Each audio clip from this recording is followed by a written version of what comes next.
ഈ തലവാചകം ഞാൻ കൊടുത്തതല്ല. തലവാചകം നിൻ്റെ സംഘാടകർ കൊടുത്തിട്ട് എന്നോട് സംസാരിക്കണമെന്നാവശ്യപ്പെട്ടതാണ്. മാറ്റണോ എന്ന് ചോദിച്ച് ഞാൻ മാറ്റണ്ട എന്ന് പറഞ്ഞു. അത് മാറ്റണോ എന്ന് ചോദിച്ചതിൻ്റെ കാരണം ഈ സംഘി എന്ന് പറഞ്ഞാൽ എനിക്കെന്തെങ്കിലും അപമാനം ഉണ്ടാകുമോ എന്നുള്ള ഒരു ഭയം കൊണ്ടായിരിക്കണം സംഘാടകർ അങ്ങനെ ചോദിച്ചത്. അങ്ങനെ ഭയമുള്ള ഒരാളല്ല ഞാൻ എന്ന് ആദ്യമേ തന്നെ പറഞ്ഞേക്കട്ടെ. കാരണം മനുഷ്യന് ഒട്ടും വേണ്ടാത്തൊരു കാര്യമാണ് ഭയം എന്ന് ചെറുപ്പത്തിലേ തന്നെ എനിക്ക് തോന്നിയിട്ടുണ്ട്.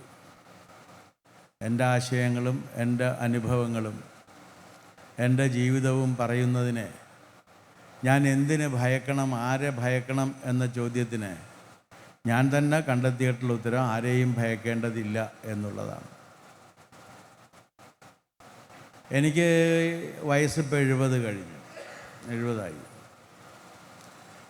11 വയസ്സിലാണ് ഞാൻ രാഷ്ട്രീയ പ്രവർത്തനം ആരംഭിക്കുന്നത്. അന്ന് കേരള വിദ്യാർത്ഥി യൂണിയൻ്റെ പ്രവർത്തകനായി തുടങ്ങിയ രാഷ്ട്രീയ ജീവിതം, അതിനുശേഷം പിന്നെ രാഷ്ട്രീയത്തിൽ നിന്ന് ഞാൻ മാറി നിന്ന കാലം ഉണ്ടായിട്ടില്ല. മനസ്സുണ്ട്.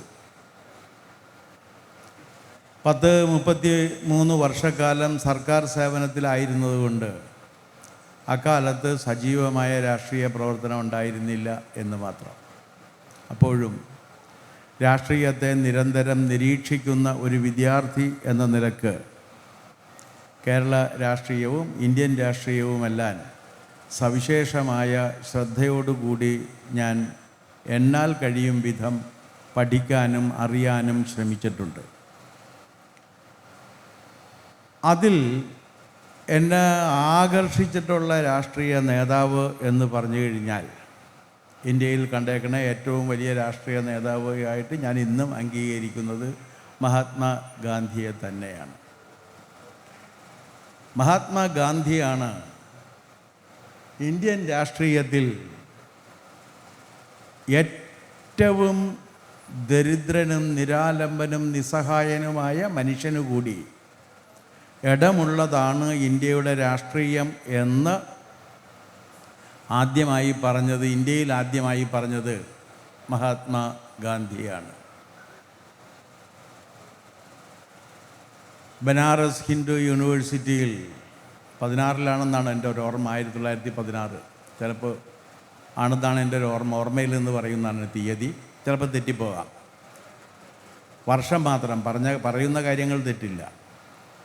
അവിടെ അന്നത്തെ ഇന്ത്യയിലെ പ്രമാണിമാരെല്ലാം പങ്കെടുത്തുകൊണ്ടുള്ളൊരു മഹായോഗം നടക്കുകയാണ്.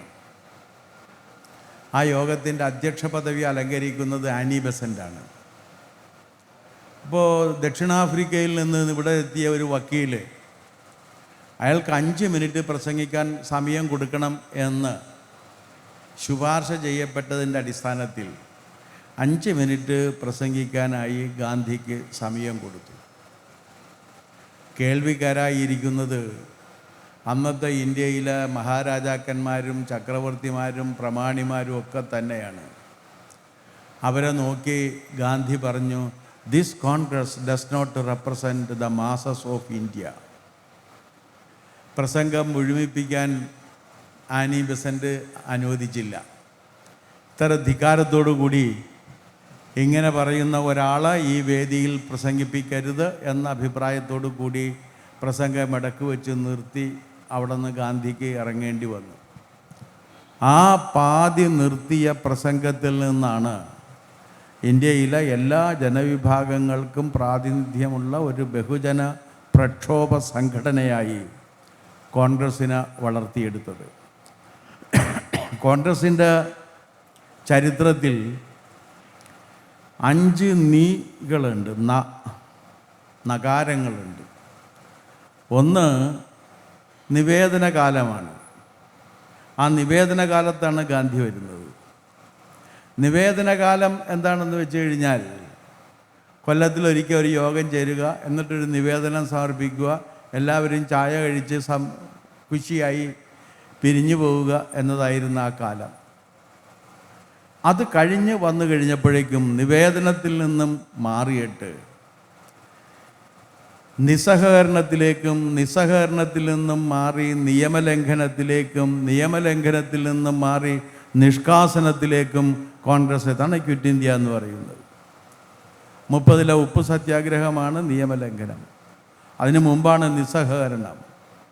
പക്ഷേ ഇതോടൊപ്പം ഗാന്ധി, ലോക ചരിത്രത്തിൽ ഗാന്ധിക്ക് മാത്രം അവകാശപ്പെട്ടൊരു കാര്യം എന്താണെന്ന് വെച്ച് കഴിഞ്ഞാൽ നിർമ്മാണ പ്രവർത്തനം കൂടി രാഷ്ട്രീയ പ്രവർത്തനത്തിൻ്റെ ഭാഗമാക്കി മാറ്റി അതിന് നേതൃത്വം കൊടുത്തു എന്നുള്ളതാണ്.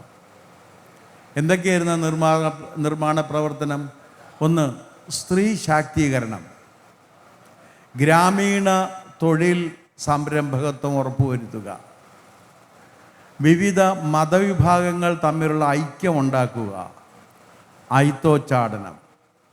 ഈ കാര്യങ്ങൾക്ക് പ്രാമുഖ്യം കൊടുത്തുകൊണ്ട് അതിൻ്റെ പ്രായോഗിക രൂപം എന്ന നിലക്കാണ് ചർക്ക അദ്ദേഹം രൂപകൽപ്പന ചെയ്തതും നൂൽ നൂൽക്കാനും തുണി നെയ്യാനുമൊക്കെ ആളുകളെ പഠിപ്പിച്ചതെല്ലാം തൻ്റെ ഈ നിർമ്മാണ പ്രവർത്തനങ്ങൾക്ക് രാഷ്ട്രീയത്തിൽ പ്രാമുഖ്യം നൽകുന്നതിന് വേണ്ടിയാണ്. ഇതിൻ്റെ അടിസ്ഥാനത്തിൽ അദ്ദേഹത്തിന് വികസനത്തെക്കുറിച്ചും ഭരണത്തെക്കുറിച്ചും ഒരു കാഴ്ചപ്പാടുണ്ടായിരുന്നു. വികസനത്തെക്കുറിച്ചുള്ള കാഴ്ചപ്പാട് എന്താണെന്ന് വെച്ചാൽ, നമ്മുടെ നാട്ടിലെ ഏറ്റവും ദരിദ്രനും നിരാലംബനും നിസ്സഹായനുമായ മനുഷ്യൻ്റെ അടിസ്ഥാന ആവശ്യങ്ങൾ നിറവേറ്റപ്പെടുന്ന അവസ്ഥ, ആ അവസ്ഥയെയാണ് അദ്ദേഹം വികസനം എന്ന് പറഞ്ഞത്. ആഹാരം, വസ്ത്രം, പാർപ്പിടം, വൈദ്യസഹായം, വിദ്യാഭ്യാസം, ഈ 5 അടിസ്ഥാന ആവശ്യങ്ങൾ നമ്മുടെ നാട്ടിലെ ഏറ്റവും ദരിദ്രനായ മനുഷ്യന് കൂടി ലഭ്യമാകുന്ന അവസ്ഥക്കാണ് അദ്ദേഹം എന്ത് പറഞ്ഞത്? വികസനം എന്ന് പറഞ്ഞത്. പക്ഷേ ദൗർഭാഗ്യവശാൽ 1947 ശേഷം നമ്മൾ ഭരണരംഗത്ത് നിന്നും ഗാന്ധിയെ അപ്പാടെ മാറ്റി നിർത്തി എന്നുള്ളത് ഒരു വസ്തുതയാണ്.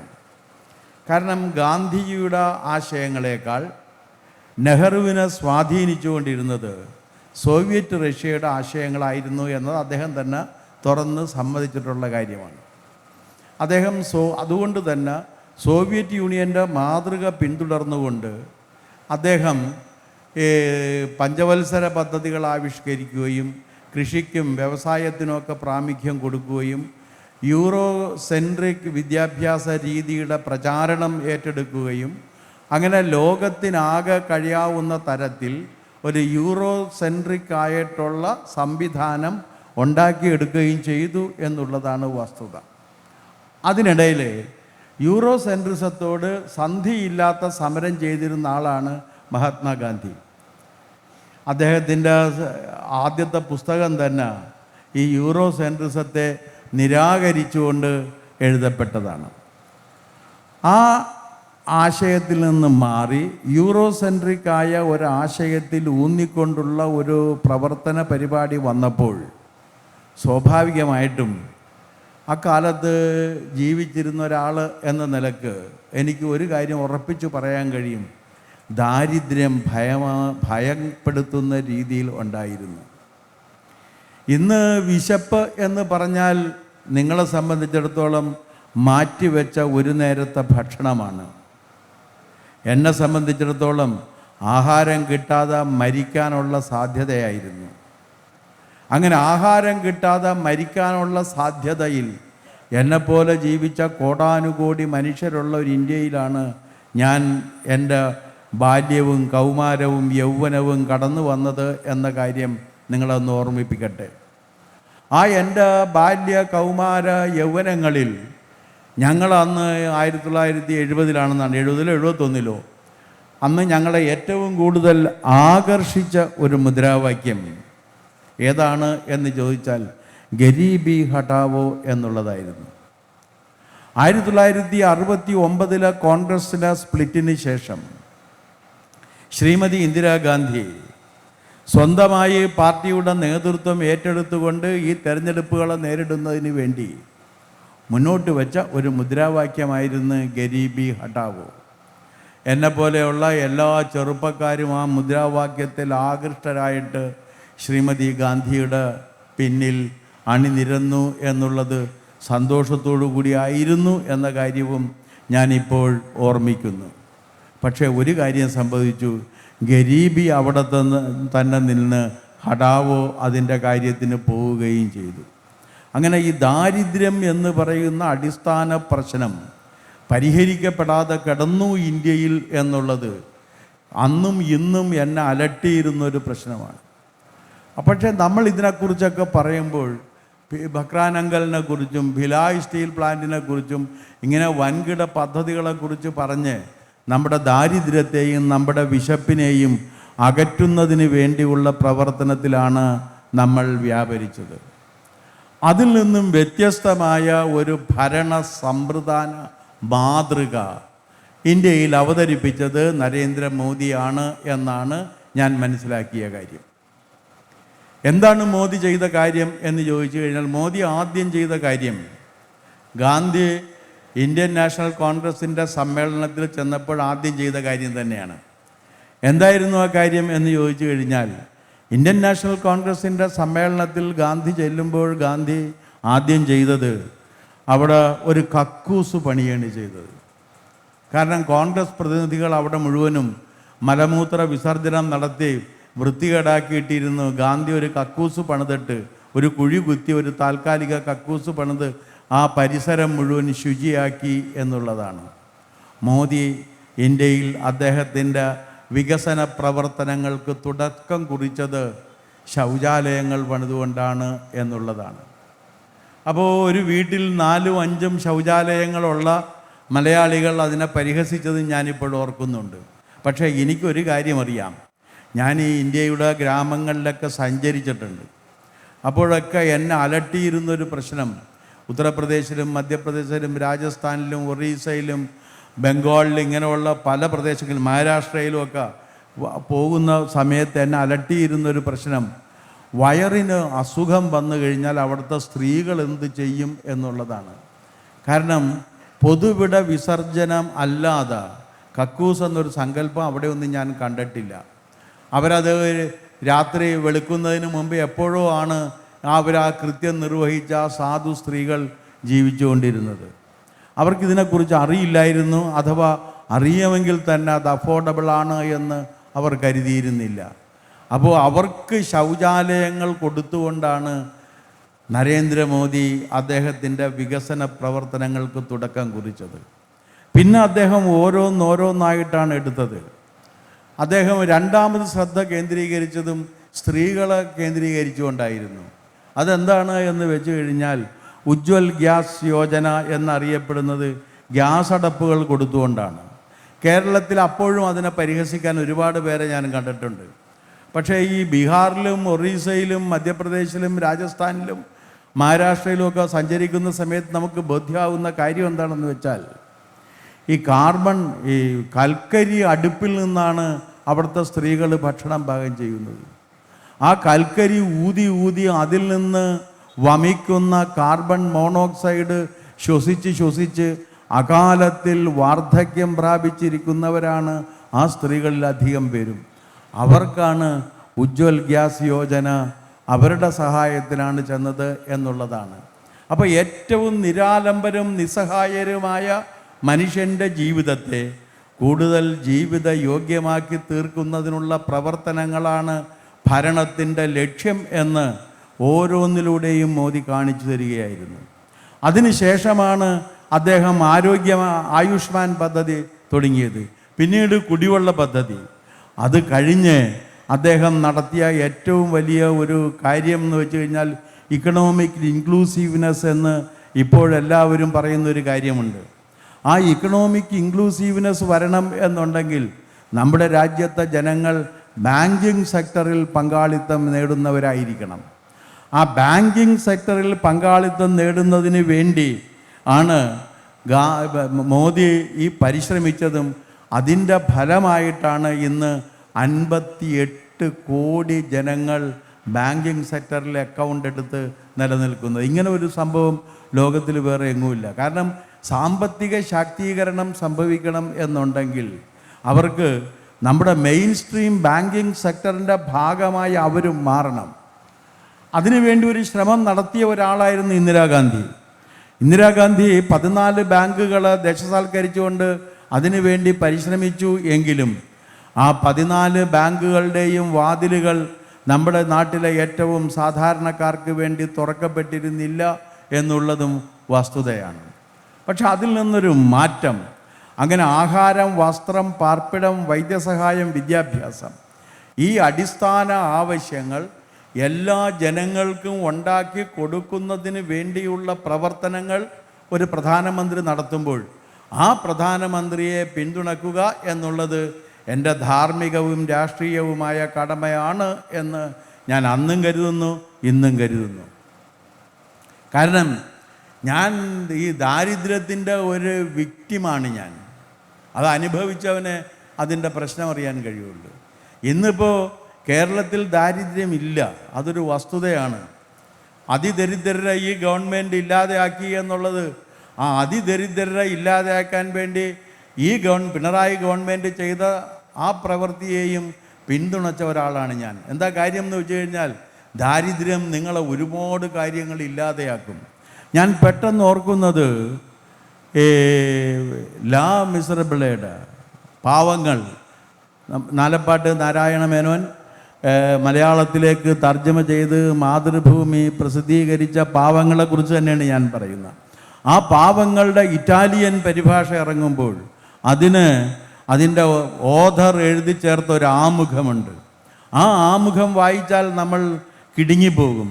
ആ ആമുഖത്തിൽ അദ്ദേഹം പറയുന്നു, ലോകത്തെവിടെയെല്ലാം ദാരിദ്ര്യം കൊണ്ട് കുഞ്ഞുങ്ങൾ കഷ്ടപ്പെടുന്നുണ്ടോ, ലോകത്തെവിടെയെല്ലാം ദാരിദ്ര്യം മൂലം സ്ത്രീകൾക്ക് അവരുടെ ചാരിത്രം വിൽക്കപ്പെടേണ്ടി വരുന്നുണ്ടോ, ലോകത്തെവിടെയെല്ലാം ദാരിദ്ര്യം കൊണ്ട് പുരുഷന്മാർക്ക് അവരുടെ ആത്മാഭിമാനം പണയം വെക്കേണ്ടി വരുന്നുണ്ടോ, അവരുടെ എല്ലാ വീടുകളിൽ എൻ്റെ ഈ പുസ്തകം കടന്നു ചെല്ലുകയും മുട്ടി വിളിക്കുകയും നിങ്ങൾക്ക് ആത്മവിശ്വാസം നൽകാൻ ഇതാ ഈ പുസ്തകം വന്നിരിക്കുന്നു എന്ന് പറയുകയും ചെയ്യും എന്ന് അദ്ദേഹം എഴുതി.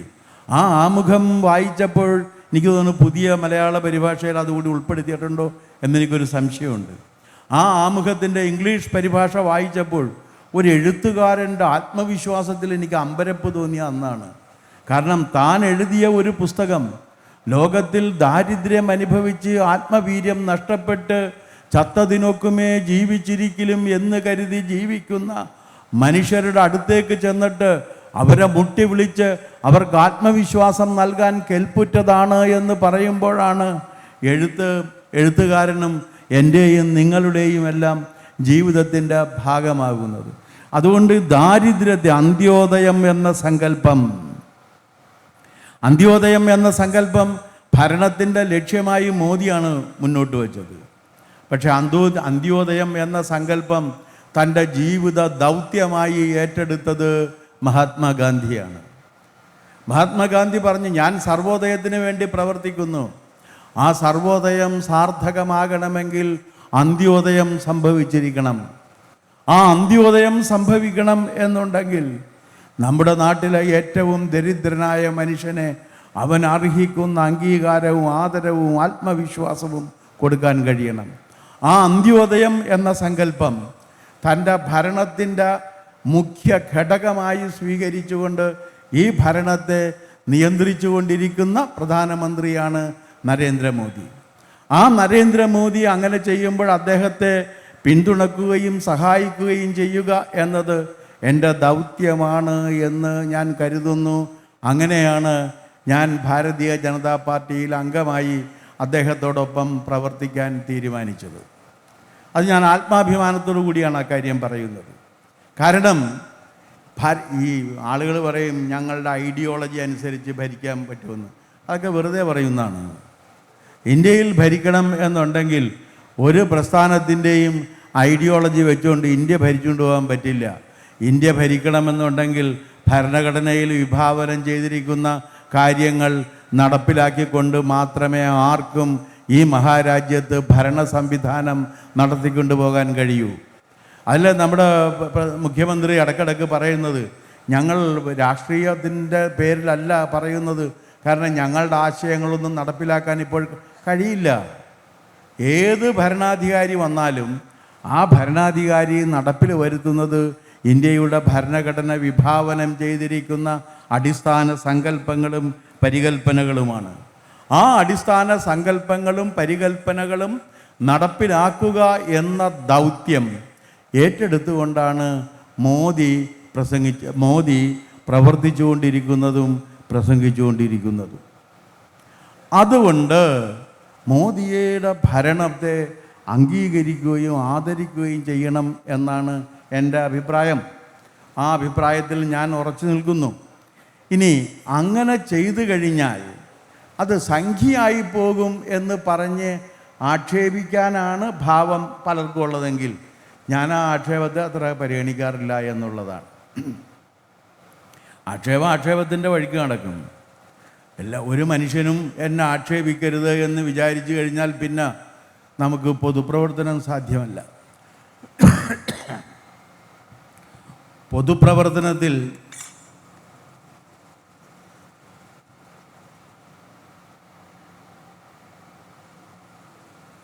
ഇത്തിരി ചൂടുവെള്ളം തരാം. ഇവിടെ ഉണ്ടോ മോനെ? ഇത്തിരി ചൂടുവെള്ളം. തൊണ്ട വയ്യ, അതാണ് പ്രശ്നം. ഇടക്കിടക്ക് ചുമയും വരുന്നുണ്ട്. അപ്പോൾ സംസാരിക്കരുതെന്നാണ് ഡോക്ടർ പറഞ്ഞിരുന്നത്. ഇത് ഞാൻ ഏറ്റുപോയ കാരണം വന്നതാണ്, അല്ലെങ്കിൽ വരില്ലായിരുന്നു. ഇനി ഇതിൻ്റെ പേരിലുള്ള തെറി മുഴുവൻ ഞാൻ വീട്ടിൽ ചെന്നിട്ട് എൻ്റെ ഭാര്യയുടെ അടുത്ത് നിന്ന് കേൾക്കണം. വീട്ടിൽ പോകണ്ട, ഇവിടെ എൻ്റെ കൂടെ വന്നിട്ടുണ്ട്. അപ്പോൾ അതുകൊണ്ട് ഇവിടെ വെച്ച് തന്നെ കേട്ട് തുടങ്ങി വീട്ടിലെത്തി അത് തുടരാം. അത് അപ്പോൾ അതുകൊണ്ട് നിങ്ങൾക്ക് ഇത് ചിരിച്ചാൽ മതി, ഞാനാണല്ലോ ഇത് സഹിക്കേണ്ടി വരിക. ഞാൻ പറഞ്ഞു വരുന്നത് എന്താണെന്ന് വെച്ചാൽ ഇന്ത്യയുടെ ഭരണ സമ്പ്രദായത്തിൻ്റെ ഒരു സവിശേഷതയാണ്. പിന്നെ ഒരു കാര്യം, ഇന്ത്യയുടെ ഒരു സംവിധാന ക്രമത്തെക്കുറിച്ചും ഇന്ത്യൻ സംസ്കാരത്തെക്കുറിച്ചും പറയുമ്പോൾ അതിൽ അഭിമാനം തോന്നുന്ന ആളുകൾ സംഖ്യയാണ് എന്നാണ് നിങ്ങൾ പറയുന്നതെങ്കിൽ ഞാൻ സംഖ്യയാണ്. കാരണം ഞാൻ അത്യാവശ്യം എൻ്റെ ഒരു സബ്ജക്റ്റ് എന്ന് പറഞ്ഞാൽ ഞാൻ ഈ 10-40 കൊല്ലമായിട്ട് പഠിപ്പിക്കുകയും ചെയ്തുകൊണ്ടിരിക്കുന്ന വിഷയം ഇപ്പോഴും ഞാൻ പഠിപ്പിക്കുന്നുണ്ട്. ഞാൻ ഈ അമൃത സർവകലാശാലയിൽ ഡിസ്റ്റിങ്വിഷ്ഡ് പ്രൊഫസറായിട്ട് ഇന്ത്യൻ ജൂറിസ്പ്രൂഡൻസിനെ കുറിച്ച് അവിടുത്തെ വിദ്യാർത്ഥികൾക്ക് ക്ലാസ് എടുക്കാറുണ്ട്. ഞാനിപ്പോഴും അധ്യാപകനാണ്. അതുകൊണ്ട് തന്നെ വിവിധ തത്വശാസ്ത്രങ്ങൾ അറിയാനും പഠിക്കാനും പഠിപ്പിക്കാനും ഒക്കെ ശ്രമിച്ചിട്ടുള്ള ഒരാളാണ്. മുഴുവൻ പൂർണ്ണമായി എന്നല്ല, എൻ്റെ അറിവിൽപ്പെട്ടിടത്തോളം ഇന്ത്യൻ സംസ്കാരം പോലെ ഇത്ര മഹത്തായ ഒരു സംസ്കാരം ലോകത്തിൻ്റെ വേറെ ഭാഗങ്ങളിൽ ഞാൻ കണ്ടെത്തിയിട്ടില്ല എന്നുള്ളത് വസ്തുതയാണ്. അപ്പോൾ നമുക്ക് ഗ്രീക്ക് എടുക്കാം. ഗ്രീക്കാണല്ലോ ആദ്യം തന്നെ പറയുന്നത് എല്ലാവരും. ഗ്രീക്ക് സംസ്കാരത്തിൻ്റെ കളിത്തൊട്ടിലാണെന്നൊക്കെ പറഞ്ഞ് ഈ മാഷന്മാർ വെറുതെ ചുമ്മാ നുണയൊക്കെ നമ്മളെ പഠിപ്പിച്ചിട്ടുണ്ട്. ഞാനും അത് പഠിച്ചിട്ടുണ്ട്. പക്ഷേ ഒരു കാര്യമുള്ളത്, ഉദാഹരണം ഞാൻ പറഞ്ഞുതരാം. ഗ്രീക്കിൽ പ്ലേറ്റോ നിങ്ങളെല്ലാം കേട്ടിരിക്കും ഇല്ലേ? പ്ലേറ്റോയുടെ ഗുരുനാഥനെക്കുറിച്ചും കേട്ടിരിക്കും. സോക്രട്ടീസ് എന്നാണ് അദ്ദേഹത്തിൻ്റെ പേര്. അദ്ദേഹം ജീവിച്ചിരുന്നൊരു മനുഷ്യനാണ്. അദ്ദേഹം ജനങ്ങൾക്കിടയിലായിരുന്നു പ്രവർത്തിച്ചുകൊണ്ടിരുന്നത്. ജനങ്ങൾക്കിടയിൽ പോയി പ്രവർത്തിക്കുകയും അവരിലൊരാളായി ജീവിക്കുകയും ചെയ്ത മനുഷ്യനാണ് സോക്രട്ടീസ്. പ്ലേറ്റോ അദ്ദേഹത്തിൻ്റെ റിപ്പബ്ലിക്കിലും ഡയലോഗിലും ലോസിലും ഒക്കെ ഒരു സോക്രട്ടീസിനെ സൃഷ്ടിച്ചു. ആ സോക്രട്ടീസ് എന്ന് പറഞ്ഞാൽ ജീവിച്ചിരുന്ന സോക്രട്ടീസ് അല്ല, വേറൊരു സോക്രട്ടീസാണ്. അതിന് അദ്ദേഹം പറഞ്ഞ കാര്യം എന്താണെന്ന് വെച്ചാൽ, ജീവിച്ചിരുന്ന സോക്രട്ടീസിനേക്കാൾ പൂർണ്ണനായ ഒരു സോക്രട്ടീസിനെ ഞാൻ സൃഷ്ടിച്ചിരിക്കുന്നു. അതിൽ അപകടം, അപ്പോൾ ഇദ്ദേഹത്തിൻ്റെ ഗുരുനാഥനായ സോക്രട്ടീസ് അപൂർണനായിരുന്നു എന്ന് സമ്മതിക്കേണ്ടി വരും. അങ്ങനെ അപൂർണനായ സോക്രട്ടീസിൽ നിന്നും ഉൾക്കൊണ്ട വിദ്യ എങ്ങനെ പൂർണ്ണമാകുമെന്ന ചോദ്യത്തിന് ഉത്തരം പറയേണ്ടി വരും. അതൊന്നും പിന്നെ പറഞ്ഞിട്ടില്ല. പക്ഷേ ഇവിടെ കാണേണ്ട കാര്യം, നാം ജീവിക്കുന്ന നമ്മുടെ കോണ്ടെക്സ്ച്വൽ റിയാലിറ്റിയിൽ നിന്നും ഭിന്നവും അന്യവുമായ മറ്റൊരു വസ്തു ഉണ്ടാക്കിയിട്ട് അതാണ് റിയൽ എന്ന് നമ്മളെ പഠിപ്പിക്കുന്ന ഒരു രീതി വന്നു. അങ്ങനെ ബൈഫ്രിക്കേഷൻ വന്നു, വിഭജനത്തിൻ്റെ തുടക്കം. വൈജ്ഞാനിക ലോകത്ത് വിഭജനത്തിൻ്റെ തുടക്കം അതാണ്. അതിനുശേഷം അദ്ദേഹം അക്കാദമി എന്ന് പറഞ്ഞൊരു സ്ഥാപനം ഉണ്ടാക്കി, ഇന്നത്തെ സർവകലാശാല പോലത്തെ. എന്നിട്ട് അതിൻ്റെ വാതിലിൽ ഒരു ബോർഡും കൂടി തൂക്കി, those who are not aware of mathematics need not enter here. ഗണിതശാസ്ത്രം അറിയാത്തവരാരും അങ്ങോട്ട് പ്രവേശിക്കേണ്ടതില്ല. എക്സ്ക്ലൂഷൻ വന്നു. ഈ എക്സ്ക്ലൂഷനും ദ്വന്ദ്വഭാവവും പാശ്ചാത്യ സംസ്കാരത്തിൻ്റെയും ലോകത്തിലെ ഇതര പ്രദേശങ്ങളിലുണ്ടായ സംസ്കാരത്തിൻ്റെയും അവിഭാജ്യ ഘടകമായി തീർന്നു എന്ന് സൂചിപ്പിക്കുന്നതിന് വേണ്ടിയാണ് ഞാൻ അതിനെക്കുറിച്ച് സംസാരിച്ചത്. ആ എക്സ്ക്ലൂഷൻ വന്നു കഴിഞ്ഞാൽ സെയിൻ്റ് ആൻഡ് സിന്നർ, സെയിൻ്റ് മഹാൻ, സിന്നർ ഇത്. സിന്നറിനെ എവിടെ വെച്ച് കണ്ടു കഴിഞ്ഞാലും നമുക്ക് ശരിപ്പെടുത്തണം. ഗാന്ധി പോലും പറഞ്ഞത് hate the sin not the sinner എന്നാണ്. ഗാന്ധി പറഞ്ഞ അതാണ്, hate the sin not the sinner. പക്ഷേ എന്നാലും സിന്നുണ്ട് എന്നാണ് പറയുന്നത്. അപ്പോഴാണ് ഭഗവത്ഗീതയിൽ ശ്രീകൃഷ്ണൻ പറയുന്നത് ആ ചതിയൻ്റെ ചൂതും ഞാൻ തന്നെയാണ് എന്ന്. വരണ്ടുപോയി അർജുനനും ഞാനും ഒരുമിച്ച്. കാരണം അർജുനന് ജീവിതത്തിൽ ഏറ്റവും കൂടുതൽ വെറുപ്പുള്ളത് ശകുനിയെയാണ്. അറപ്പും വെറുപ്പും ഉണ്ട്. കാരണം ശകുനിയാണ് ഇതൊക്കെ അർജുനനിൽ നിന്നും വീണ്ടെടുത്ത് കൊണ്ടുപോയത്. ആ ശകുനിയുടെ സ്വഭാവവും എന്നിൽ തന്നെയാണ് എന്ന് പറയുന്ന ഇൻക്ലൂസീവ്നെസ്, ആ ഇൻക്ലൂസീവ്നെസ് ഉള്ള ഒരു സംസ്കാരം ലോകത്ത് ആദ്യമായി വന്നത് ഇന്ത്യയിലാണ്, വേറെ ഒരു സ്ഥലത്തുമില്ല. ബാക്കി എല്ലായിടത്തും ഇതും അതും തമ്മിൽ വിഭജനമുണ്ട്. ഇതിവിടെ നിൽക്കുന്നു, അത് വേറെ നിൽക്കുന്നു. അതും ഇതും തമ്മിൽ ഭിന്നമാണ് എന്ന് പറയുന്നു. ദൈവം ദൈവമായും ചെകുത്താൻ ചെകുത്താനായും നിൽക്കുന്നു. അങ്ങനെയാണല്ലോ ഒരു വിദ്വാൻ പറഞ്ഞത്. യേശുദേവൻ പറഞ്ഞു, you cannot serve the two masters at the same time. ഉടനെ അയാൾ പറഞ്ഞ്, ഞാനത് വിശ്വസിക്കുന്നു കർത്താവേ, ഞാൻ അതുകൊണ്ടൊരു തീരുമാനമെടുത്ത് നിന്നെ വിട്ടിട്ട് ഞാൻ മറ്റവൻ്റെ കൂടെ പോയിക്കോളാം എന്ന് പറഞ്ഞു. രണ്ട് യജമാനന്മാരെ ഒരേ സമയം പറ്റില്ലെന്നല്ലേ പറഞ്ഞത്. അപ്പോൾ ഒരു യജമാനനെ ഉപേക്ഷിക്കാനുള്ള യജമാനൻ യേശുദേവനാവുകയും സ്വീകരിക്കേണ്ട യജമാനൻ ചെകുത്താനാവുകയും ചെയ്തു എന്ന ഫലിതം, അത് ക്രൂരമാണെങ്കിലും അങ്ങനെ ഒരു ഫലിതവും ഉണ്ട്. ഞാൻ പറഞ്ഞു വരുന്നത് എന്താണെന്ന് വെച്ചാൽ, ഈ ബൈഫ്രിക്കേഷൻ വന്നിട്ട് ഇതിനങ്ങോട്ട് രണ്ട് ആക്കി തരംതിരിച്ച് മാറ്റി നിർത്തുന്ന ഒരു സംസ്കാരം ഉണ്ടായിരുന്നു.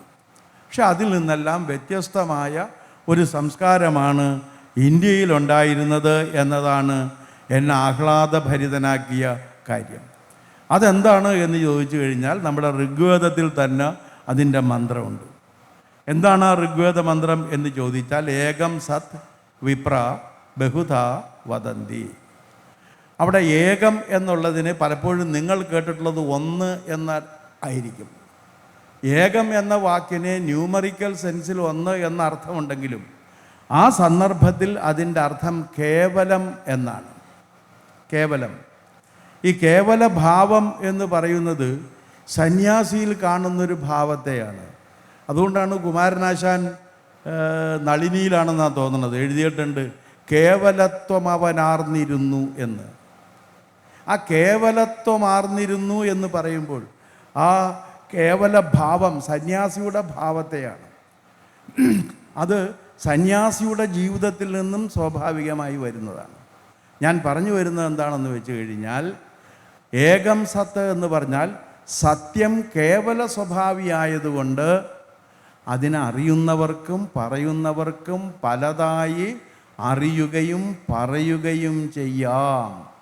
ഞാൻ ഇതിനെയാണ് ബഹുസ്വരത എന്ന് വിശേഷിപ്പിക്കുന്നത്. കാരണം സത്യം, ഞാൻ മാത്രം സത്യം പറഞ്ഞു, ഇനി നിങ്ങൾ ആരും സത്യം പറയാൻ ഇടയില്ല, ഞാൻ പറഞ്ഞത് മാത്രമാണ് സത്യം, എനിക്ക് മാത്രമാണ് സത്യം അറിയാവുന്നത് എന്ന് ആര് പറഞ്ഞാലും അയാൾ എത്ര മഹാനാണെങ്കിലും അയാളെ അംഗീകരിക്കാൻ ഞാൻ തയ്യാറല്ല. കാരണം അയാളുടെ സത്യം അനുഭവിച്ച് പറയുമ്പോൾ എനിക്ക് എൻ്റെ പരിമിതിക്കകത്ത് നിന്നുകൊണ്ട് എൻ്റെ സത്യവും എനിക്ക് അനുഭവിച്ച് പറയാൻ കഴിയും. നിങ്ങൾ മാധ്യമപ്രവർത്തകർ നിലനിൽക്കുന്നത് ഈ വിശ്വാസത്തിൻ്റെ അടിത്തറയിലാണ്. കാരണം നിങ്ങൾ പറയുന്നത് നിങ്ങൾക്ക് ബോധ്യമുള്ള സത്യമാകുന്നോളം കാലം നിങ്ങൾ പറയുന്നതാണ് ശരി, നാളെ അത് തെറ്റിപ്പോയേക്കാം, പക്ഷേ ഞാൻ എൻ്റെ അനുഭവത്തിൽ ആസ്പദമായ ബോധ്യമാണ് പറഞ്ഞത് എന്ന് പറയാനുള്ള എൻ്റെ അവകാശം, ആ അവകാശം സംരക്ഷിക്കപ്പെടുന്ന അവസ്ഥയാണ് ഏകം സത് വിപ്ര ബഹുധാ വദന്തി എന്നുള്ളത്. അതുകൊണ്ടാണ് ദൈവനിഷേധികൾ ആയ ചാർവാകന്മാർക്ക് ഇന്ത്യൻ സംസ്കാരത്തിൽ ഇടമുണ്ട്. ചാർവാകൻ അത്ര മോശം കാര്യമൊന്നുമല്ല. ചാർവാകന്മാരാണ് 100% ഒരു അൺകോംപ്രമൈസിങ് മെറ്റീരിയലിസ്റ്റുകളാണ്. 100% അൺകോംപ്രമൈസിങ് മെറ്റീരിയലിസ്റ്റുകളാണ് ചാർവാകന്മാർ. അവർക്ക് കൂടി ഇടമുണ്ട് എന്നുള്ളതാണ്. അങ്ങനെ വൈവിധ്യമാർന്ന ദാർശനിക ഭാവഭേദങ്ങളെല്ലാം സമന്വയിച്ച് നിൽക്കുന്നതാണ് ഏകം സത് വിപ്ര ബഹുധാ വദന്തി എന്ന സംസ്കാരം. അത് ഋഗ്വേദത്തിലുള്ളതാണ്. ആ ഋഗ്വേദ മന്ത്രത്തിൻ്റെ ബലത്തിൽ നിന്നുകൊണ്ടാണ് എക്സ്ക്ലൂഷൻ എന്ന ഒരു വാക്കില്ലാത്ത സംസ്കാരത്തിൻ്റെ പ്രതിനിധി എന്ന നിലക്കാണ് ഞാൻ നിങ്ങളുടെ മുന്നിൽ നിന്ന് പ്രസംഗിക്കുന്നത് എന്ന് സ്വാമി വിവേകാനന്ദൻ അദ്ദേഹത്തിൻ്റെ ഷിക്കാഗോയിലെ പ്രസംഗത്തിൽ പറഞ്ഞത്. എക്സ്ക്ലൂഷൻ എന്നൊരു വാക്കില്ല, പുറംതള്ളുക എന്നൊരു വാക്കില്ല, ഉൾക്കൊള്ളലാണത്. എല്ലാത്തിനെയും ഉൾക്കൊള്ളുന്നൊരു സംസ്കാരം. ആ സംസ്കാരം ഇന്ത്യയിലാണ് ഉണ്ടായത്. ആ സംസ്കാരം വേദസംസ്കാരമാണ്. ആ സംസ്കാരമാണ് ഏത് മനുഷ്യന് മാത്രമായി ഈ പ്രപഞ്ചം സൃഷ്ടിക്കപ്പെട്ടിട്ടില്ല എന്ന അവബോധം ലോകത്തിന് നൽകിയത്. നമ്മൾ പലപ്പോഴും കരുതുന്നത് അതൊന്നും ഗ്രീക്ക് അതല്ല. എന്താണ്? മാൻ is the measure of all things. Man is the measure of all things. എല്ലാത്തിൻ്റെയും മാനദണ്ഡം മനുഷ്യനാണ് എന്ന് മനുഷ്യനാണ് പറഞ്ഞത്. അങ്ങനെ എല്ലാത്തിൻ്റെയും മാനദണ്ഡം മനുഷ്യനാകുമ്പോൾ മനുഷ്യന് വേണ്ടി എന്തിനേയും ചൂഷണം ചെയ്യാൻ കഴിയും എന്ന് ഗ്രീക്ക് ഫിലോസഫി തെറ്റായി പഠിപ്പിച്ചു. ഇനി ബുക്ക് ഓഫ് ജെനീസിസ് എടുത്തു കഴിഞ്ഞാലോ, ഉൽപ്പത്തി പുസ്തകം, man is created in the image of God and entrusted him to rule over the rest of the creations. ദൈവം സ്വന്തം പ്രതിച്ഛായയിൽ മനുഷ്യനെ സൃഷ്ടിക്കുകയും മറ്റ് ജീവികളുടെ രാജ്യഭാരം അവനെ ഏൽപ്പിക്കുകയും ചെയ്തു. ഇത് പറഞ്ഞതാരാണ്? മനുഷ്യൻ. ഒരു ഉറുമ്പിൻ്റെ അഭിപ്രായം ചോദിച്ചിരുന്നു? ഇല്ലല്ലോ. ഈ പ്രപഞ്ചത്തിലെ ഏത് പദാർത്ഥത്തോട് അഭിപ്രായം ചോദിച്ചാലും അവർ ദൈവത്തെക്കുറിച്ച് സംസാരിക്കേണ്ടി വന്നു കഴിഞ്ഞാൽ അവർ പറയാൻ പോകുന്നത് ഞങ്ങളെ ദൈവം സൃഷ്ടിച്ചത് സ്വന്തം പ്രതിച്ഛായയിലാണെന്നായിരിക്കും. അങ്ങനെ ആൻഡ്രോസെൻട്രിക് എന്ന് പറയാവുന്ന, ആന്ത്രോപ്പോസെൻട്രിക് എന്ന് പറയാവുന്ന മനുഷ്യ കേന്ദ്രീകൃതമായ ഒരാവാസ വ്യവസ്ഥ സൃഷ്ടിക്കപ്പെട്ടു എന്നുള്ള കാര്യം നാം വിസ്മരിക്കരുത്. ഗ്രീക്ക് ഫിലോസഫിയിൽ man is the measure of all things എന്ന് പറഞ്ഞപ്പോൾ ബുക്ക് ഓഫ് ജെനീസസിൽ പറയുന്നത് man is created in the image of God and entrusted him to rule the rest of the creations. അവസാനം മനുഷ്യനെ ദൈവം സ്വർഗത്തിലേക്ക് ഉയർത്തി എന്നും പറഞ്ഞ് വേറെ ഒരു ജീവജാലത്തെയും സ്വർഗത്തിലേക്ക് ദൈവം ഉയർത്തിയിട്ടില്ല എന്നും വരുന്നു. അത് സാധ്യമല്ല. ഇനി ചാൾസ് ഡാർവിൻ പറയുന്നതും ഏറ്റവും highest ladder of the creations, അവിടെ ആരിയ്ക്കുന്നു? മനുഷ്യനിരിക്കുന്നു എന്നാണ് പറയണത്. ബാക്കിയൊക്കെ താഴെ. അപ്പോൾ പരിണാമത്തിൻ്റെ അത്യുന്നത പദവിയിൽ മനുഷ്യൻ, ബുദ്ധികളുടെ കേന്ദ്രത്തിൽ മനുഷ്യന് വേണ്ടി പ്രപഞ്ചം സൃഷ്ടിക്കപ്പെട്ടു. ഈ ദൈവം സ്വന്തം പ്രതിച്ഛായയിൽ മനുഷ്യനെ മാത്രം സൃഷ്ടിച്ചു. ഇങ്ങനെ മനുഷ്യ കേന്ദ്രീകൃതമായ ഒരാവാസ ജീവിത വ്യവസ്ഥയെ പാശ്ചാത്യ മതവും തത്വചിന്തയും ശാസ്ത്രവും അംഗീകരിക്കുമ്പോൾ അതിൽ നിന്നും വ്യത്യസ്തമായി ഒരു മണൽത്തരി ഒരു ചെറിയ കാര്യമല്ല എന്ന് എന്നെ ബോധ്യപ്പെടുത്തിയത് വേദസംസ്കാരമാണ്. നമുക്ക് മണൽത്തരി എന്ന് പറയുമ്പോൾ ചെറിയ കാര്യമാണ്, പക്ഷെ അതത്ര ചെറിയ കാര്യമല്ല. ഈ പ്രപഞ്ചം മുഴുവൻ അടക്കി ഭരിക്കാൻ ഊറ്റം കൊണ്ട് നടക്കുന്ന ഏത് ജീവിയും ഒരു ദിവസം മരിച്ചു. മരിക്കാതിരിക്കാനാകില്ലല്ലോ. മരിച്ചു കഴിഞ്ഞാൽ പിന്നെ അതിൻ്റെ ഒരു ഭാഗം വെട്ടിയെടുത്ത് സൂക്ഷിക്കാൻ നമ്മളാരും ശബരിമല തന്ത്രിമാരല്ല. അതുകൊണ്ട് നമുക്ക് തല വെട്ടിയെടുത്ത് വീട്ടിൽ സൂക്ഷിക്കാൻ നമ്മൾ തീരുമാനിക്കില്ല. കൊടിമരത്തിൻ്റെ കാരണം കൊടിമരം മരിക്കുമ്പോഴാണ് കൊടിമരത്തെ സംസ്കരിക്കുന്നത്. മൃതശരീരത്തെ സംസ്കരിക്കേണ്ടി വരും. സംസ്കരിക്കുക എന്നതാണ് അതിൻ്റെ രീതി. അതിൻ്റെ ഒരു ഭാഗം വെട്ടിയെടുത്ത് തലക്ക് വെളിവുള്ള ഒരാളും വീട്ടിൽ സൂക്ഷിക്കില്ല. അസ്ഥിത്തറ വീട്ടിലുണ്ടെങ്കിലും അസ്ഥിത്തറയിൽ ആരും അസ്ഥി കുഴിച്ചിടാറില്ല. അസ്ഥി അവിടെ വെച്ചിട്ട് ഏറ്റവും അടുത്ത സന്ദർഭത്തിൽ അത് ഏതെങ്കിലും പുഴയിൽ കൊണ്ടേ ഒഴുക്കി അതിൻ്റെ കർമ്മം നിർവഹിച്ച് വരും എന്നുള്ളതാണ് അതിൻ്റെ അർത്ഥം. അപ്പം ഞാൻ സൂചിപ്പിക്കുന്നത് എന്താണെന്ന് വെച്ചാൽ അതൊരു സംസ്കാരത്തിൻ്റെ ഭാഗമാണ്. ആ സംസ്കാരം ഇത് കഴിഞ്ഞാൽ എന്തു ചെയ്യും? കത്തിച്ച് കൊണ്ടുപോയി ഇയാളെ അവിടെ കൊണ്ടുപോയി അടുക്കും. ചാരം പുഴയിലൊഴുക്കും. അത് ഏക്കലായി അടിഞ്ഞുകൂടി ഇവിടെ നിൽക്കും. അതിൽ വിത്തുകൾ വിതയ്ക്കും. ആ വിത്തുകൾ നമുക്ക് ഉതിർമണികളായി വരും. അത് ഒരു തരി വറ്റായി അല്ലെങ്കിൽ ഒരു പിടി ചോറായി എൻ്റെ ഉന്മേശയിൽ വരുമ്പോൾ ഓർക്കേണ്ട കാര്യം, എനിക്ക് മുൻപ് ഈ പ്രപഞ്ചത്തിൽ ജീവിച്ച് മൺമറഞ്ഞു പോയ കോടാനുകോടി ജീവജാലങ്ങളുടെ വറ്റാത്ത വാത്സല്യമാണ് എൻ്റെ മുന്നിൽ ആഹാരമായിരിക്കുന്നത് എന്നാണ്. അതുകൊണ്ടാണ് അമ്മമാർ പറയുമായിരുന്നു, ആഹാരം തട്ടിത്തെറിപ്പിക്കാൻ പാടില്ല, തിന്നുമ്പോൾ പുറത്ത് കളയാൻ പാടില്ല. അങ്ങനെ പോയി കഴിഞ്ഞാൽ പെറുക്കി തീറ്റിക്കുമായിരുന്നു എൻ്റെ അമ്മയൊക്കെ. അതിൻ്റെ കാരണം ഇതാണ്. നമ്മൾ ജീവിതത്തെയും നമ്മുടെ സംസ്കാരത്തെയും കാണുന്നത് എങ്ങനെ എന്നാണ് ഞാൻ പറയുന്നത്. ആ മണൽത്തരിക്ക് ഈ പ്രപഞ്ചത്തിൽ എന്നേക്കാളും എന്നോടൊപ്പവും തന്നെ അവകാശവും അധികാരവും ഉണ്ട് എന്ന് പഠിപ്പിക്കുന്ന ഒരു സംസ്കാരമാണ് ഞാൻ കണ്ട വേദസംസ്കാരം.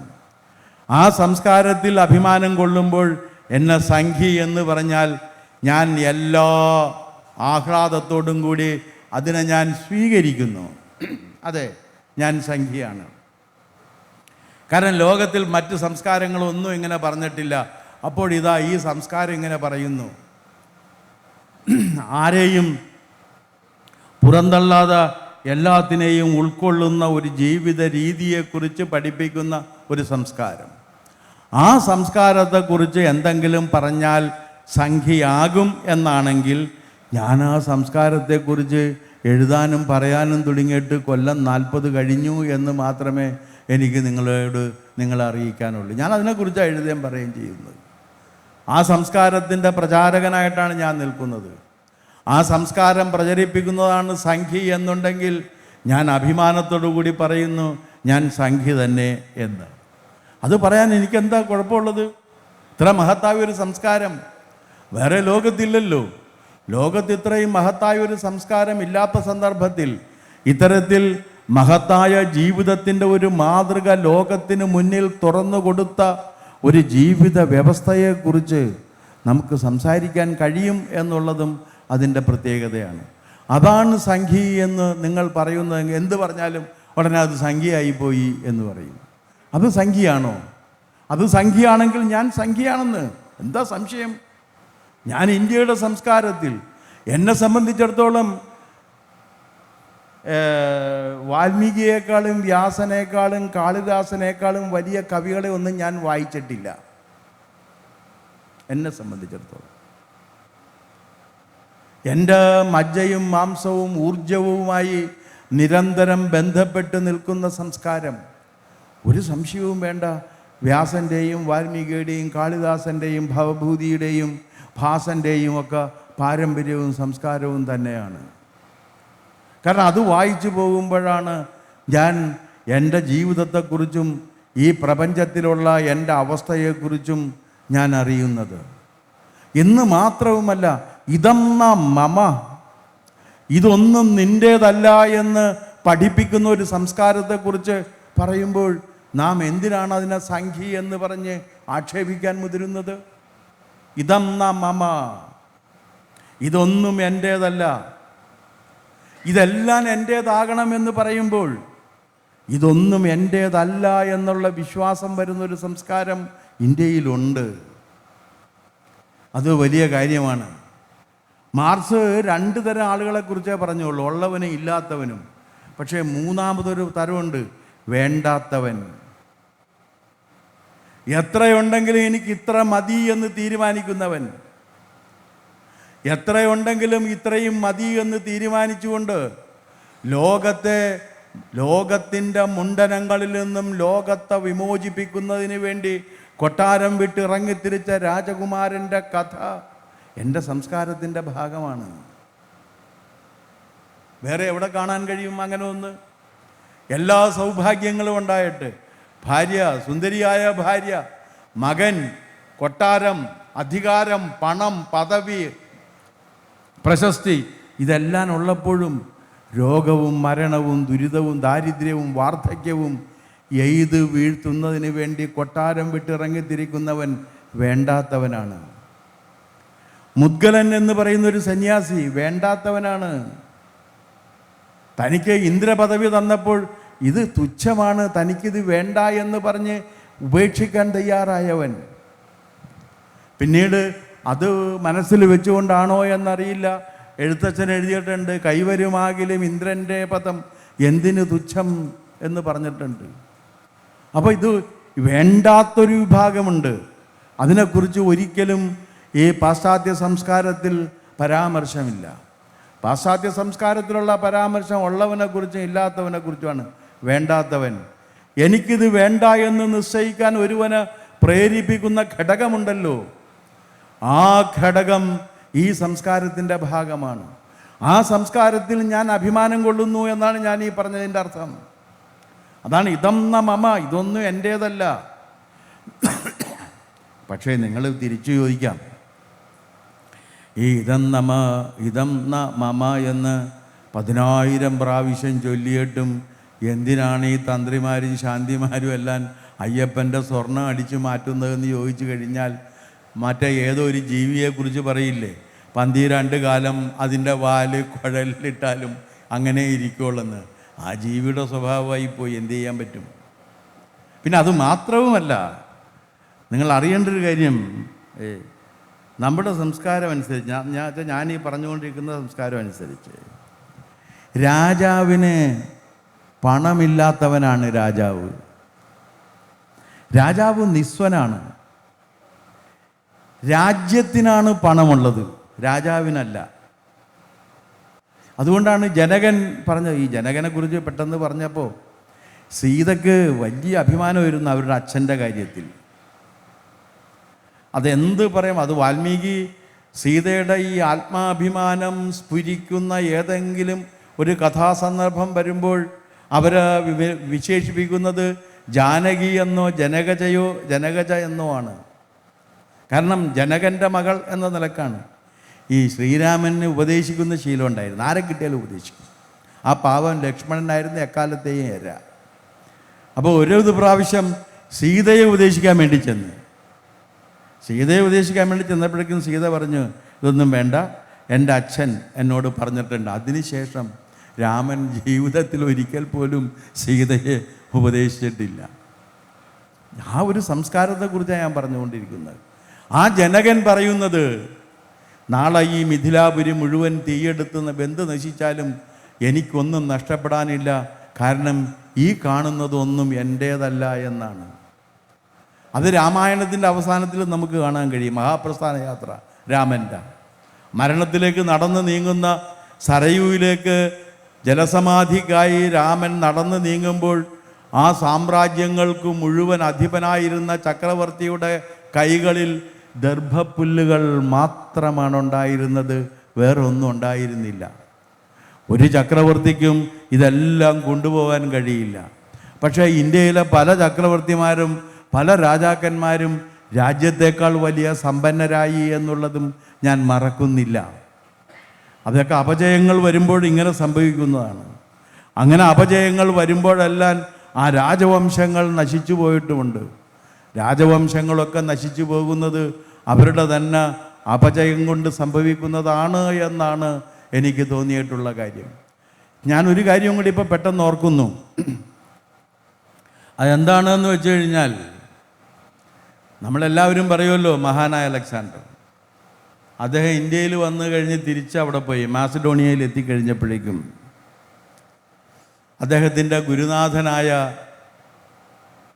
അരിസ്റ്റോട്ടിലിനെ വിളിച്ചിട്ട് ചോദിച്ചു, ഇന്ന് ഗ്രീസിൽ ജീവിച്ചിരിക്കുന്ന ഏറ്റവും വലിയ മഹാനായ പണ്ഡിതൻ, വിശുദ്ധനായ മനുഷ്യൻ ആരാണ് എന്ന് ചോദിച്ചു. അപ്പോൾ ഞാൻ പലപ്പോഴും ഓർഡർ എന്നോടാണ് ചോദിച്ചതെങ്കിൽ ഞാൻ എന്തായിരിക്കും പറയുക?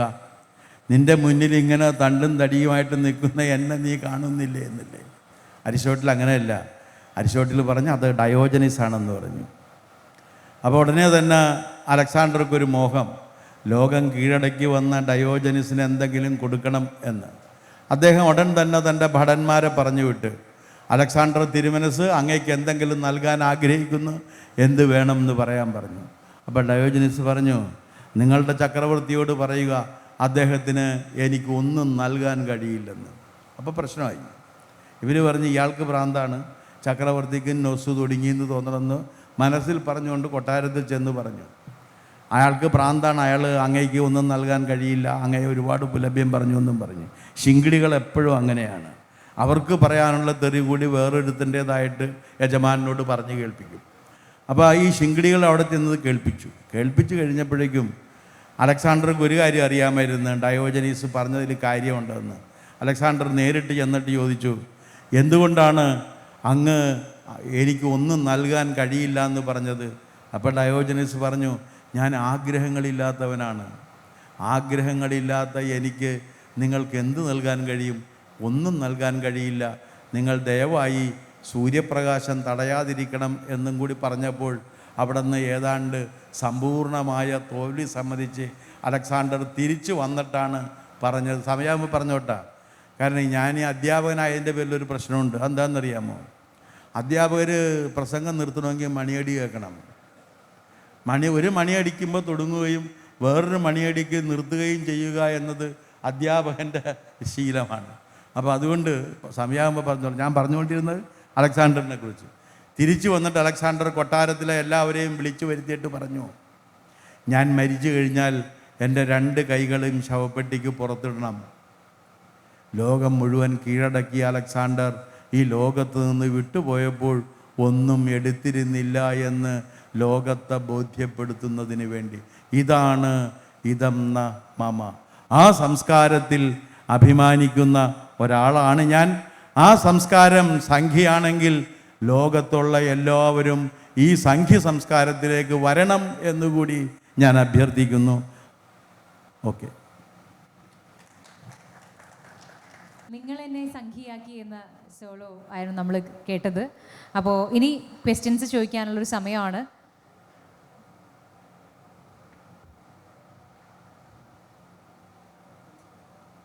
സാർ നമസ്കാരം. ഞാൻ കഴിഞ്ഞ ആഴ്ച ഒരു അമ്പലത്തിൽ രാവിലെ ദർശനം കഴിഞ്ഞ് ഇറങ്ങിയ സമയത്ത് സൈഡിലൊരു പയ്യൻ നിൽക്കുക, +2 പഠിക്കുന്നൊരു പയ്യന്. അപ്പോൾ അവൻ എൻ്റെ ബൈക്കിൻ്റെ സൈഡിലെ ഗ്ലാസ്സിൽ വന്നിട്ട് അവൻ അമ്പലത്തിനകത്ത് നിട്ടിരുന്ന ചന്ദനക്കുറിയും കുങ്കുമക്കുറിയും മായ്ച്ചിട്ട് സ്കൂളിലേക്ക് പോകുമായിരുന്നു. അപ്പോൾ ഞാൻ അവനെ വിളിച്ചിട്ട് ചോദിച്ചു, അവൻ എന്താടാ ചന്ദനക്കുറി മായ്ച്ചത്? അത് ചേട്ടാ ഇന്നെൻ്റെ ബർത്ത്ഡേ ആണ്, അപ്പം അമ്മ പറഞ്ഞു അമ്പലത്തിൽ പോകണമെന്ന്. അത് അവൻ്റെ സംസ്കാരത്തിൻ്റെ ഭാഗമായി അവൻ പിന്തുടർന്നു.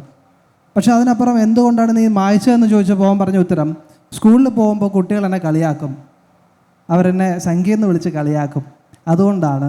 സർ, എന്തുകൊണ്ടാണ് ഇങ്ങനെ ഒരു ബോധം, ഒരു പൊതുബോധം ഉണ്ടാവുന്നത്? നമ്മുടെ ദേശീയഗാനം പോലും കുത്തകവൽക്കരിക്കപ്പെടുന്നത് എന്തുകൊണ്ടാണ്? എനിക്ക് ഈ പൊതുബോധം എന്നതിനെക്കുറിച്ച് സത്യം പറയുന്ന ഒരു പിടിയില്ലാത്ത ഒരാളാണ് ഞാൻ ഇതുവരെ ഇങ്ങനെ ഒരു ജീവിയെ ഒരിടത്തും കണ്ടിട്ടില്ല. ഈ പൊതുബോധം എന്ന് പറയുന്ന സംഗതി അത് ഈ മാധ്യമപ്രവർത്തകർ ഉണ്ടാക്കിയെടുത്തൊരു ജീവിയാണെന്നാണ് ഞാൻ കരുതുന്നത്. അവർ വൈകുന്നേരം വാർത്ത അവതരിപ്പിക്കുമ്പോൾ അതെ പറയുകയാണ്, നമ്മുടെ പൊതുബോധത്തിൽ ഇതാ ഇങ്ങനെ ഒരു കാര്യം വന്നിരിക്കുന്നു എന്ന് കേൾക്കുമ്പോൾ നിങ്ങൾക്ക് പൊതുബോധമില്ല, അവനവൻ്റെ ബോധമുള്ളൂ. ആത്മാഭിമാനമുള്ളവൻ, അന്തസ്സുള്ളവൻ അവനവൻ്റെ ബോധ്യത്തിനനുസരിച്ച് തല ഉയർത്തിപ്പിടിച്ച് തന്നെ ജീവിക്കും. അതില്ലാത്തവൻ്റെ കാര്യം അവനിങ്ങനെ മായ്ച്ചും ചരിഞ്ഞും ഒക്കെ പോകും. അത് പറഞ്ഞിട്ടുണ്ടല്ലോ ആര്? ഷേക്സ്പിയർ തന്നെ. ചിലർ പലവട്ടം മരിക്കും, മറ്റൊരു പിള്ളേർ ഒരു വട്ടവും മരിക്കുള്ളെന്ന്. പലവട്ടം മരിക്കുന്നവരുടെ കാര്യത്തെക്കുറിച്ച് ദയവായി എന്നോട് ചോദിക്കരുത്. പക്ഷെ അങ്ങ് ആദ്യം സംസാരിച്ചപ്പോൾ അങ്ങേക്ക് ഏറ്റവും ഇഷ്ടപ്പെട്ട രാഷ്ട്രീയ നേതാവ് എന്ന് പറയുന്നത് മഹാത്മാഗാന്ധിയാണ് എന്ന് അദ്ദേഹം പറഞ്ഞിട്ടുണ്ട്.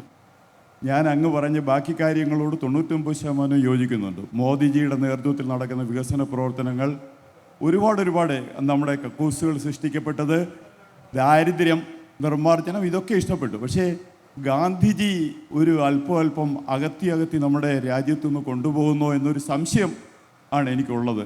അത് അങ്ങേയം വേദനിപ്പിക്കുന്നുണ്ടോ എന്നാണ് എൻ്റെ ചോദ്യം. ഇല്ലില്ല, ഞാൻ ഗാന്ധിയെക്കുറിച്ച് ഒരു സെഷൻ വെക്കണമെങ്കിൽ ചോദ്യങ്ങൾക്കൊക്കെ മറുപടി പറയാം. ഞാൻ എൻ്റെ അനുഭവത്തിൻ്റെ ബോധ്യത്തിൽ നിന്ന് പറഞ്ഞതാണത്. അതിൽ നിന്ന് അണുവിട പോലും ഞാൻ മാറുന്നില്ല, മാറിയിട്ടുമില്ല. പിന്നെ അങ്ങയ്ക്ക് വ്യത്യസ്തമായ അഭിപ്രായം തീർച്ചയായിട്ടും കാണുമല്ലോ, ആയിക്കോട്ടെ. അങ്ങയുടെ ബോധ്യം അനുസരിച്ച് ജീവിക്കുക, ഞാൻ എൻ്റെ ബോധ്യം അനുസരിച്ച് ജീവിക്കും. അതാണല്ലോ ബഹുസ്വരത എന്നൊക്കെ പറയുന്നത്. അങ്ങയുടെ ചെറുപ്പകാലം തൊട്ട് വളർന്നു വന്ന ഈ 70 വയസ്സോടെയുള്ള കാലത്ത് പ്രതിപാദിച്ചതിൽ അങ്ങ് മഹാത്മാഗാന്ധിയെ ഇഷ്ടപ്പെട്ടിരുന്നു, ഒരു പരിധിവരെ ഇന്ദിരാഗാന്ധിയെ ഇഷ്ടപ്പെട്ടിരുന്നു, ഇപ്പോൾ നരേന്ദ്രമോദിയെ ഇഷ്ടപ്പെടുന്നു. ഈ കാലത്ത് അങ്ങ് സംഖ്യയാണെങ്കിൽ എന്നെ സംഖ്യയെന്ന് വിളിച്ചോളൂ എന്ന് പറയുന്നു. ഞങ്ങളും ഈ വേദങ്ങളിൽ വിശ്വസിക്കുന്നു, ഈ വേദങ്ങളിൽ അഭിമാനം കൊള്ളുന്നു. പക്ഷേ ഞങ്ങളൊരിക്കലും അങ്ങ് ഉദ്ദേശിച്ചതോ അങ്ങ് പറഞ്ഞതോ ആയ ഈ പദപ്രയോഗത്തിൽ ഒതുങ്ങി നിൽക്കാൻ ഉദ്ദേശിക്കുന്നില്ല. കാരണം മഹാത്മാഗാന്ധി അങ്ങ് തന്നെ സൂചിപ്പിച്ചതുപോലെ ആദ്യത്തെ പ്രസംഗത്തിൽ പറഞ്ഞു, ഇവിടെ ഇരിക്കുന്നത് ഇന്ത്യയുടെ പരിച്ഛേദമല്ല എന്നാണ്. സാധാരണക്കാരായിട്ടില്ലാത്ത അല്ലെങ്കിൽ പാവപ്പെട്ടവനില്ലാത്ത ഈ വേദി ഇന്ത്യയുടെ ഒരു പരിച്ഛേദമല്ല, അത് മാറ്റണം എന്ന് പറഞ്ഞപ്പോൾ പ്രസംഗം മുഴുമിപ്പിക്കാതെ അദ്ദേഹത്തെ പുറത്താക്കിയെന്നാണ് അങ്ങ് പറഞ്ഞത്. അങ്ങനെയാണെങ്കിൽ ഇന്ത്യൻ പാർലമെൻറ്റും ഇന്ന് അത്തരത്തിലാണ്. മഹാത്മാഗാന്ധി അന്ന് പറഞ്ഞ വാക്കിൽ നിന്ന് തെല്ലും മുന്നോട്ട് പോയി എന്ന് എനിക്ക് തോന്നുന്നില്ല. രണ്ടാമതായിട്ട് Gandhiji what is the question? ഞാൻ പറഞ്ഞത് അങ്ങ് പ്രതിപാദിച്ച വിഷയമായിട്ട് ചോദ്യങ്ങൾ ചോദിക്കുക. നിങ്ങൾ ഒരു പ്രസംഗം നടത്തരുത്. സോറി, അത്ര ഉദ്ദേശിച്ചിട്ടുണ്ടോ? ക്രിസ്പായിട്ട് ചോദിക്കൂ. സോറി. അങ്ങനെയാണെങ്കിൽ ഇന്ന് മഹാത്മാഗാന്ധി പറഞ്ഞതിൽ നിന്നും ഇന്ന് നരേന്ദ്രമോദിയിലോട്ട് വന്നപ്പോൾ ഇന്ത്യൻ ജനാധിപത്യത്തിൽ വന്ന അങ്ങേ ആകർഷിച്ച ഘടകം എന്താണെന്നൊന്ന് പറയാം. അത് പറഞ്ഞു, അതല്ല ഞാൻ ഇത്രയും നേരം പറഞ്ഞുകൊണ്ടിരുന്നത്. ഗാന്ധിയൻ സങ്കല്പത്തിലുള്ള വികസനം ഇന്ത്യയിൽ നടപ്പിലാക്കുന്ന ആദ്യത്തെ ഭരണാധികാരിയാണ് മോദി എന്നാണ് ഞാൻ പറഞ്ഞത്. അത് കമ്മ്യൂണിക്കേറ്റ് ചെയ്യപ്പെട്ടില്ല എന്ന് എനിക്കിപ്പോഴാണ് മനസ്സിലായത്. ഐ ആം സോറി, എൻ്റെ കുഴപ്പമായിരിക്കും. വേദങ്ങൾ ഉപനിഷത്തുകളിലൊക്കെ പറഞ്ഞു പോയി. മഹാഭാരതം വന്നു, രാമായണം വന്നു, വാത്മീകി വന്നു, കവികുലഗുരു കാളിദാസൻ വന്നു, അങ്ങനെ ഒരുപാട് പേര് വന്നു. അപ്പോൾ ഇവരെയൊക്കെ വിശ്വസിക്കുന്നുവെങ്കിൽ എന്നെ സംഖ്യ എന്ന് വിളിച്ചോളൂ എന്നാണ് പറയുന്നത്. കേരളത്തിലെ ഭൂരിഭാഗം ജനവിഭാഗം അല്ലെങ്കിൽ ഹിന്ദു ജനവിഭാഗം രാമായണവും മഹാഭാരതവും ഒക്കെ വായിക്കുന്നവരാണ്. അങ്ങനെയുള്ളവർ സംഖ്യ ആവണമെന്ന് നിർബന്ധമില്ല. കാരണം കമ്മ്യൂണിസ്റ്റുകാരും കോൺഗ്രസ്സുകാരൊക്കെ ഇത് വായിക്കുന്നുണ്ടേ. അപ്പോൾ നിങ്ങൾക്ക് എങ്ങനെയാണ് ഒരു സംഖ്യ എന്ന് പറയുന്ന ലേബലിലേക്ക് നിങ്ങൾക്ക് അവരെ എങ്ങനെയാണ് കൊണ്ടുവരാൻ പറ്റുന്നത്? മാത്രമല്ല, ഇവിടെ ഒരു സുഹൃത്ത് പറഞ്ഞു ചന്ദനക്കുറി തൊട്ടതിന് സംഖ്യ എന്ന് വിളിച്ച് കളിയാക്കുന്നെന്ന് പറഞ്ഞു. ഞാൻ മലപ്പുറം ജില്ലയിലെ ഒരു സ്കൂളിൽ നിന്നാണ് പഠിച്ചത്. മലപ്പുറം ജില്ലയിലെ സ്കൂളിൽ ഒരു 10-12 കൊല്ലം സ്കൂളിൽ പഠിച്ച ഒരാളാണ് ഞാൻ. ചന്ദനക്കുറി തൊട്ടതിന് ഒരു വിദ്യാർത്ഥിയെയും സംഖ്യ എന്നോ അപരമത വിദ്വേഷം പ്രചരിപ്പിക്കാൻ ഒരു വാക്ക് പോലും എൻ്റെ ക്ലാസ്സിലോ എൻ്റെ സ്കൂളിലോ ഒരാളും പറഞ്ഞിട്ടുമില്ല. ഒരു കാര്യം കൂടെ, ഗാന്ധിജി നിർമ്മാർജ്ജനം ചെയ്ത ഇന്ത്യയാണ് BJP നടപ്പിലാക്കുന്നത് അല്ലെങ്കിൽ നരേന്ദ്രമോദിയുടെ ഗവൺമെന്റ് നടപ്പിലാക്കുന്നതെന്നാണ് സാർ ഇപ്പോൾ പറഞ്ഞത്. അതെ, ഈ അപരമത വിദ്വേഷം എന്ന് പറയുന്ന സാധനം ഗാന്ധിജി വിഭാവനം ചെയ്തിരുന്നു. ഒറ്റ ദിവസം മുമ്പ് ആസാം മുഖ്യമന്ത്രി, നിങ്ങളുടെ പാർട്ടിയിൽ പെടുന്ന ആസാം മുഖ്യമന്ത്രി മുസ്ലിങ്ങളൊരു പാഠം പഠിപ്പിക്കുന്ന പറഞ്ഞിരിക്കുന്നത്. മുസ്ലിങ്ങളെ SIR വോട്ടർ പട്ടികയിൽ നിന്ന് നീക്കം ചെയ്യും എന്നാണ് പറഞ്ഞിരുന്നത്. മുസ്ലിങ്ങൾ വർക്ക് ചെയ്യുന്ന അല്ലെങ്കിൽ മുസ്ലിങ്ങളുടെ ഓട്ടോറിക്ഷയ്ക്ക് 5 രൂപ കൂലി ചോദിച്ചാൽ 4 രൂപയെ കൊടുക്കാവൂ എന്നാണ് പറഞ്ഞിട്ടുള്ളത്. ഈ നിങ്ങളുടെ പാർട്ടിയിൽ നിന്ന് കോൺസ്റ്റന്റ് ആയിട്ട് കഴിഞ്ഞ 10 വർഷത്തിന് മുകളിലായിട്ട് നിൽക്കുന്ന ആന്റി മുസ്ലിം ആന്റി ക്രിസ്ത്യൻ വയലൻസുകളെ പറ്റി അതാണോ ഗാന്ധിജി നിർമ്മാർജ്ജനം ചെയ്തിട്ടുള്ള കാര്യം? ഒരു കാര്യം ചെയ്യുക, മാതൃഭൂമിയോട് ഞാൻ ആവശ്യപ്പെടുന്നു, നിങ്ങൾ അതിനൊരു സെഷൻ വെക്കും, ഞാൻ വന്ന് സംസാരിക്കാം. ഇപ്പോൾ ഈ ലാസ്റ്റ് മിനിറ്റിൽ അതിന് വിസ്തരിച്ച് മറുപടി പറയണം, അതിനുള്ള സമയമില്ല. അതിലൊരു സെഷൻ വെക്കും, ഞാൻ വന്ന് സംസാരിക്കാം, പോരെ? എന്നിട്ട് പ്രമുഖ സെക്കുലറിസ്റ്റുകളൊക്കെ ഇരിക്കുന്നുണ്ട്, അവരെയൊക്കെ വിളിക്കുക, ഞാൻ അവരോടൊപ്പം ഇരിക്കാൻ തയ്യാറാണ്.